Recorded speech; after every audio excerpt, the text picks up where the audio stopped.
So in these videos, I'm going to show you how to build AI workflows with Python.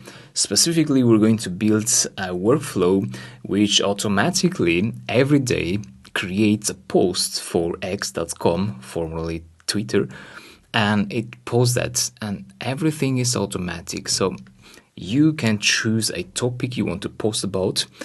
In your program, in the script, you can specify that, and the program will generate different posts using an LLM on that topic. For example, here you see we have posts about crypto in this test account on x.com.